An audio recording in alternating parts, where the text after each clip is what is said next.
차관님 잠깐 이석하셨나요? 네, 화장실 갔. 네.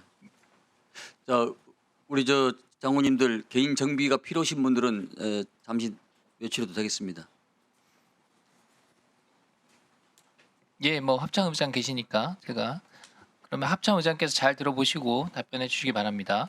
어제 국회 법제사법위원회에서 12.3 계엄 관련 특검이 야당 단독으로 통과가 됐습니다. 지난주 수요일에 제2요구됐던 특검법이 본회의에서 부결되자 하루 만에 특검법안을 다시 만들고 그 다음 날에 법사위 상정하고 주말 지나서 어제 월요일에 강행 처리된 겁니다.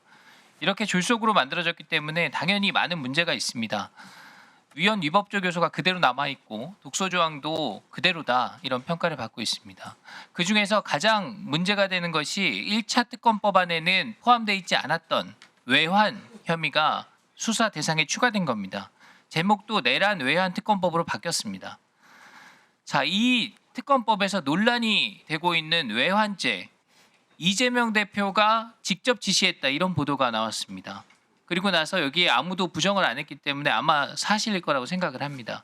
따라서 이 특검법에는 민주당과 이재명 대표의 대북관, 안보관이 그대로 반영된 것으로 볼 수 있다고 생각합니다. 그래서 저는 이 사안을 좀 심각하게 보고 있습니다. 다음 장 한번 보여주시죠. 제가 한번 읽어보겠습니다. 안 제2조 제1항 제8호입니다. 해외 분쟁 지역 파병, 대북 확성기 가동, 대북 전단 살포, 무인기 평양 침투, 북한 오물 풍선 원점 타격 등등입니다. 자, 차관님. 예. 해외 분쟁 지역 파병, 이거 러시아 우크라이나 전쟁에 북한군이 파병 가면서 전장의 정보 획득 차원에서 검토했던 것으로 제가 이해하고 있는데 맞습니까? 예, 아마 그때 그런 논쟁을 저희들이 논의를 됐던 것으로 알고 논의가 됐었습니다. 예, 최근에 생포된 북한군 포로를 전 세계가 지켜보고 있습니다. 이 사람들을 통해서 많은 정보가 지금 전달이 되고 있습니다. 만약 전장에 우리 정보 수집 자원이 인력이 배치가 됐다면 더 많은 정보가 수집이 됐을 거라고 생각합니다. 따라서 이게 했든 안 했든 우리 안보 전략상 당연히 검토할 수 있는 조치다. 저는 이렇게 생각하는데 동의하십니까? 예, 만약에 우리 관련된 인원들이 있었으면 더 많은 분야 또 깊은 분야에 대한 그 정보들이 획득될 거로 생각하고 있고 현재는 뭐 더 저희들이 아닌 다른 기관이 그건 역할을 하고 있는 걸로 알고 있습니다. 예, 합참의장님. 네. 대북 확성기. 이 김정은이 가장 두려워하는 방송 심리전의 일환이고 대북 전단은 과거에 김여정 하명에 의해서 전단 금지법 그게 아마 남북관계발전법 개정안이었던 걸로 기억하는데 급히 만들었다가 통과를 시켰는데 헌재에서 위헌 판결 난 것으로 저는 기억을 하고 있습니다. 이게 북한의 김정은만 환영할 이 법안이라고 생각을 하는데 제 얘기에 동의를 하십니까?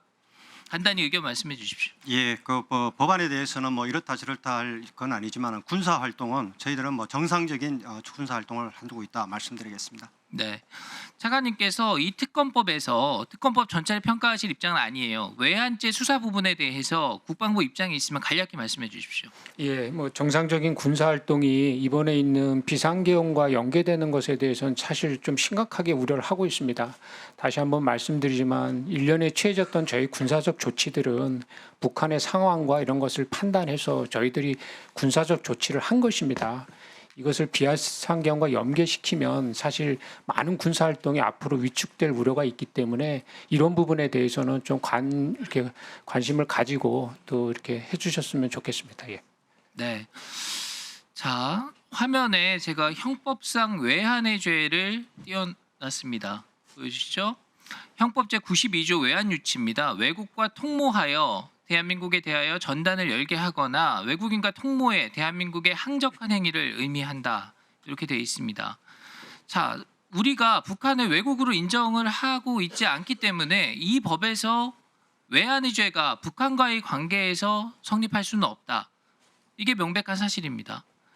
그리고 현실적으로도 윤석열 대통령이 북한의 김정은과 또는 군의 최고위급 장성 간에 북한과 짜고서 이런 행위를 했다. 이런 상황을 상상할 수가 없습니다. 그래서 저는 법리적으로도 또 우리 현실로 봐도 외환의제는 성립할 수가 없다 이렇게 생각을 하고 그럼에도 불구하고 이것을 수사 대상으로 삼는 것에 대해서 우려를 표할 수밖에 없는 겁니다. 자, 만약에 이런 게 외환제다 이러면은 문재인 정부 얘기 안 할 수가 없습니다. 문재인 정부 청와대에서 한국의 사드 배치 늦추기 위해서 정보 유출한 정황이 있습니다. 사드 교체 관련해서 한미 군사작전 일정을 사드 배치 반대하는 단체에다가 유출하고 또 주한 중국 대사관 소속 국방무관에게 사드 미사일 교체 작전명, 작전 일시, 작전 내용 등을 사전에 알려줬다 이런 혐의가 나왔습니다. 물론 이게 중국과의 외교 관계를 이유로 해서 사전 설명 차원이었다 이렇게 설명을 하고 있어요. 제가 그 해명까지 전달해드립니다. 이게 불과 2달 전이에요. 이게 밝혀진 것이. 이러한 사실이 감사원을 통해서 밝혀지고 그것이 감사원이 검찰에 수사 의뢰를 했더니 민주당에서 갑자기 감사원장을 탄핵시켰습니다. 물론 탄핵 사유는 그것이 아닌 다른 이유를 들었지만 시기적으로도 그 당시에 그 문제에 대한 어떤 대응을 봐도 너무 직접적인 연관이 있어 보인다는 겁니다.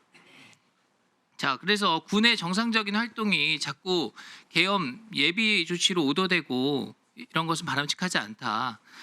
자, 말씀을 드리고요. 다음 장 보시죠. 네, 아까 곽규택 의원님도 말씀하셨지만 자꾸 사실과 다른 내용들이 많이 나가고 있어서 여러 가지 좀 팩트 체크를 좀 해볼 필요가 있습니다. 합참 의장께서 한번 보시죠. 지금 오물풍선 관련해서 김용현 전 장관이 합참 지휘통제실에서 원점 타격 지시했다 뭐 이런 보도가 여러 번 나왔습니다. 민주당의 많은 의원님들 말씀을 하셨고요.